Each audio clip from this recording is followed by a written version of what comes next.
नाशिकहून पुण्याच्या दिशेने जाणाऱ्या एसटी बसचा भीषण अपघात, बस जागीच पलटी, 14 जण जखमी. नाशिकमधून एक अपघाताची मोठी बातमी समोर येते आणि यात नाशिकहून पुण्याच्या दिशेने जाणाऱ्या एसटी महामंडळाच्या बसला सिन्नर तालुक्याच्या दोडी गावाजवळ अपघात झालाय.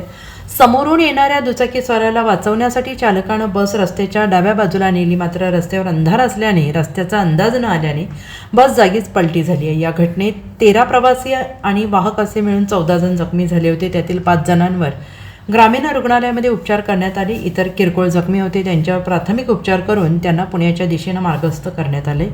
काल 10 एप्रिल रोजी रात्री 10:30च्या सुमारास ही घटना घडली असून पुढील कारवाई आता पोलीस करत आहेत. मिळालेल्या माहितीनुसार अपघातग्रस्त बसला क्रेनच्या साहाय्यानं हटवलं जाणार आहे, तर जे प्रवासी पुण्याच्या दिशेने जाणार होते त्यांच्यासाठी एसटी महामंडळाच्या वतीनं दुसऱ्या बसची व्यवस्था करण्यात आली असून सर्व प्रवासी आता मार्गस्थ होत आहेत.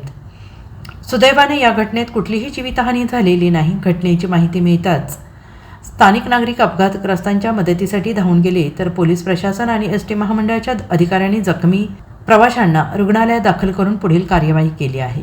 Bureau report, SBN Marathi, Nashik.